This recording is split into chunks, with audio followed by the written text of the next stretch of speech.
ஒதுக்குன கல்லு மயில் கல்லாகலாம், ஆனா மயில் கல்ல நாம ஒதுக்க கூடாதுங்க. உங்க பிள்ளைக்காக எல்லாத்தையும் சேர்க்கணும்னு நீங்க கஷ்டப்பட்டீங்க. ஆனா அவன் நீங்களும் வேணாம் நானும் வேணாம், என் அண்ணன் தான் முக்கியம்னு போயிட்டான். யாரு அனாதைன்னு சொன்னீங்களோ அவன் அனாதை இல்ல, இப்போ நாம தான் அனாதை.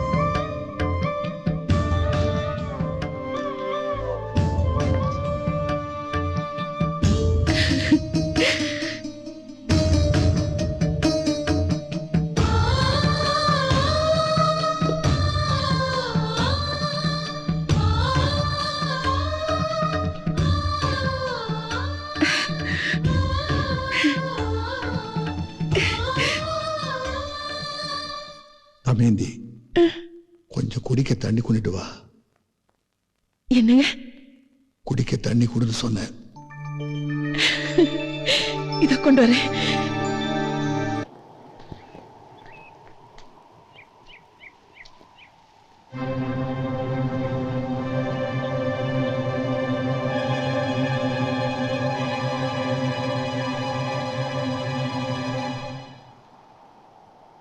நான் தான் உங்க புள்ள இல்லைன்னு சொல்லிட்டு வந்துட்டேன்ல, அப்புறம் எதுக்காக இங்க வந்தீங்க?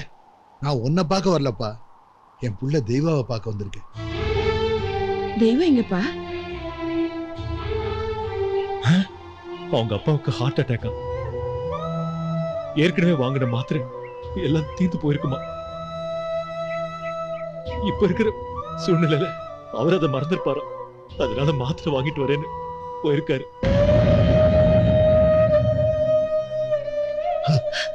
எங்க என்னாச்சு? டேய் செல்வா, இனிமே நீ எடுக்கிற முடிவோ நான் எடுக்கிற முடிவோ உங்க அம்மா எடுக்கிற முடிவோ இல்ல. தெய்வா என்ன முடிவு எடுக்கிறானோ அதான். இத நான் எப்படி நம்புறது? நீ நம்புறதுக்கு நான் என்ன செய்யணும் சொல்லு. இருக்கிற சொத்து பூரா அண்ணன் பேருக்கு எழுது. எழுதுறேன்டா. அன்னைக்கு உங்க 2 பேருக்கும் பங்கு பிரிக்க ஊர்ல இருக்கிற முக்கியஸ்தர்களை மட்டும்தான் கூப்பிட்டேன். ஆனா இப்போ ஊர்ல இருக்கிற ஒட்டுமொத்த பேரையும் கூப்பிட்டு எல்லா சொத்தையும் தெய்வா பேருக்கு எழுதி வச்சு அவனை என் பிள்ளையா ஏத்துக்கிறேன்டா. நீ ஏத்துக்குவா, நாங்க விட்டுருவோமாக்கோம். எவன் சொத்தை எவன் எழுதுறது? நீ எழுதி வப்ப, நான் விட்டுருவேன்.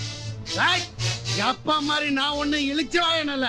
நீ எவனா ஒரு அனாதைக்கு எல்லா சொத்தை எழுதி வைப்ப, நான் பாத்துக்கிட்டு சும்மா இருப்பேனா?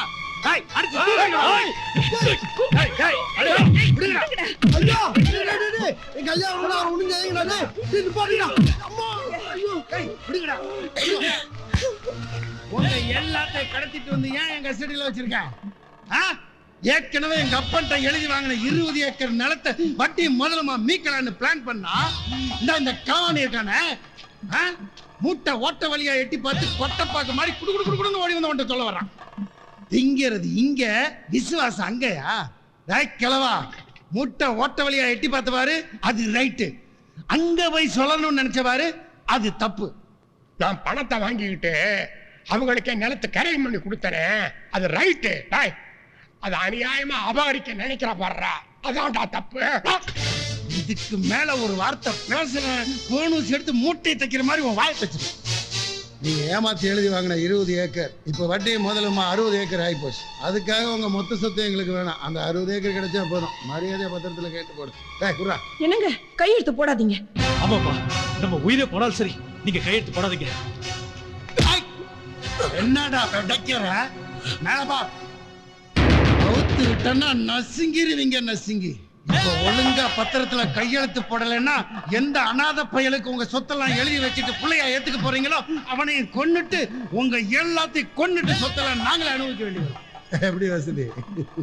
பத்திரத்துல கையெழுத்து போடுறீங்களா, செத்து போறீங்க? கை கட்டு அவுத்து விடுற, கையெழுத்து போடுறேன்.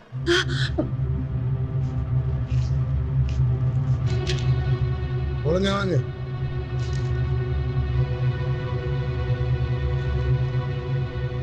இந்த 60 ஏக்கர் நிலம் எனக்கு ஒண்ணு பெருசு இல்லடா.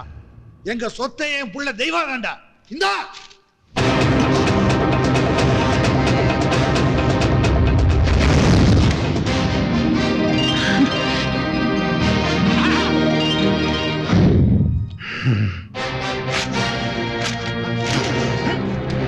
இப்படி விசுவாசத்தை காட்டலான்னு வந்த பாரு, அது ரைட்டு. ஆனா இவங்களை எல்லாத்தையும் லாவிட்டு போலான்னு நினைக்கிற பாரு, அதான்டா தப்பு.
ஏன் தெய்வம் இவனோட காப்பாத்தின? இவனுக்கு எல்லாமே விஷம். இவனுக்கு நான் அப்பறா இருந்தது ரொம்ப கரெக்ட். ஆனா இவனுக்கு எனக்கு பிள்ளையா வந்தது தப்பு. கவர்மெண்ட் சோற திங்க வேண்டியவனுங்க போலீஸ் ஸ்டேஷன்ல கொண்டு போய் விடு. தெய்வா, இவங்களெல்லாம் போலீஸ் ஸ்டேஷன்ல ஒப்படைச்சிட்டு சீக்கிரமா வீட்டுக்கு வா. அங்க உனக்காக நான் என்ன பண்ணி வச்சிருக்கேன்னு பாரு. வணக்கம் வணக்கம் வணக்கம். உட்காருங்க உட்காருங்க உட்காருங்க. இன்னைக்கு யாரு வீட்லயும் அடுப்பு பத்த வைக்க கூடாது. என் வீட்டுல தான் சாப்பாடு. அதுவும் என் புள்ள தெய்வா கையால தான் உங்களுக்கு எல்லாம் சாப்பாடு. என் புள்ள வந்த உடனே அவன் காலை கழுவி அவன் மனசு இறங்குற வரைக்கும் மன்னிப்பு கேட்பேன். யாரும் எதுவும் பேசக்கூடாது. என் புள்ள வந்துட்டான், வாங்க.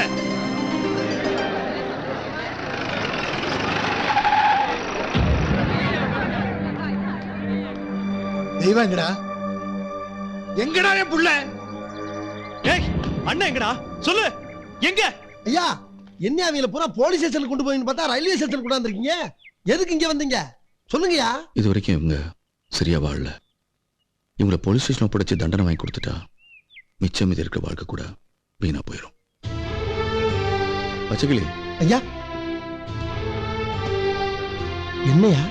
சக்திவேல் கிட்ட 5 லட்ச ரூபாய் பணம் கொடுத்துருக்கேன். அதை அப்பா வாங்கிக்க சொல்லு. நம்ம நிலத்துல சோழி பார்த்தவங்களுக்கு ஒரு 20 மூட்டை நெல் கொடுக்கணும். அதை கொடுத்துட சொல்லு. பக்கத்து ஒரு பண்ணையில 25 மம்முட்டி வாங்கிட்டு போயிருக்காங்க. அதை திருப்பி வாங்கி கொடுத்துரு. நம்ம குளத்துல 500 தென்னை மட்டை ஊற வச்சிருக்கேன். அதை எடுத்து ஆளை வச்சு முடஞ்சிட சொல்லுப்பா. ஆமா, இதெல்லாம் எதுக்கு ஏன்ட்ட சொல்றீங்க? நான் போறேன்டா. ஐயா, என்னையா சொல்றீங்க? அங்க உங்க அப்பா ஊரே திரட்டி வச்சுக்கிட்டு உங்களை பிள்ளையா ஏத்துக்கிறதுக்கு முடிவு பண்ணிட்டாரியா. அது போக இருக்கிற சொத்து பத்தெல்லாம் உங்க பேருக்கு எழுதி வைக்கிறக்கா காத்துக்கிட்டு இருக்காங்க. நீங்க என்னடா ஊரை விட்டு போறேன்றீங்களா? இல்லடா, இதெல்லாம் விட பெரிய சொத்து அவங்க எனக்கு கொடுத்துருக்காங்க. ட்ரெயின்ல அனாதையா கிடந்த என்ன எடுத்துட்டு வந்து இந்த நல்ல குடும்பத்துல சேர்க்கலன்னா இன்னைக்கு சமுதாயம் இருக்க சூழ்நிலையில் ஒரு பொறுக்கியாவோ ரவுடியாவோ ஒரு கொலைகாரனா எடுத்திருப்பேன். ஆனா அதே சமுதாயத்துல தலை நிமிர்ந்து நடக்கிற அளவுக்கு ஒரு பெரிய மனுஷன் ஆக்கியிருக்காங்க. அதான்டா அவங்க எனக்கு கொடுத்த பெரிய சொத்து. இந்த சொத்தெல்லாம் தம்பிக்கு தான் சேரணும். எப்ப நான் அண்ணன் இல்லைன்னு தெரிஞ்சதோ தம்பி அப்பா கிட்ட சண்டை போட்டுக்கிட்டு வீட்டை விட்டு வெளியே வந்துட்டான். நான் இங்க இருந்தா நாளைக்கு அவனுக்கு வரப்போற பொண்டாட்டிக்கிட்ட சண்டை போடணும், அவன் பிள்ளைங்கிட்ட சண்டை போடணும். என் தம்பி எனக்காக யாருக்கிட்டையும் சண்டை போடக்கூடாது. அவன் நிம்மதியா வாழணும். எல்லாரும் என் ராசாத்தி செத்து போயிட்டான்னு நினைக்கிறாங்க. என் ராசாத்தி சாகல, உசுரோடு தான் இருக்கா, என் கூட தான் இருக்கா. அப்பாவை தம்பி கல்யாணம் பண்ணி வைக்க சொல்றான். அதான்டா சரி. நான் இங்க வரும்போது எதையும் எடுத்துட்டு வரல, ஆனா போகும்போது எடுத்துட்டு போறேன்னு சொல்லு. அவங்க ஊட்டி வளர்த்த இந்த உடம்பு, அதுக்குள்ள இருக்கிற மனசு, இந்த மனசுக்குள்ள எல்லாரையும் வச்சு எடுத்துட்டு போறேன்னு சொல்றான். ஐயா, இது அப்பாவோட மாத்திரை. வேலை விலைக்கு சாப்பிடணும், மறந்துடுவாரு. மாட்ட சொல்லி கொடுக்க சொல்லு. அம்மா கிட்ட நான் ஒண்ணு சொன்னேன்னு சொல்லு. அடுத்த ஜென்மம் ஒண்ணு இருந்தா அவங்க வயிற்றுலதான் மகனா பிறக்கணும்னு ஆசைப்பட்டேன்னு சொல்றான். அப்பா ட்ரெயின் வரதுக்கு இன்னும் 1/2 மணி நேரம் தான்ப்பா இருக்கு. மறுபடியும்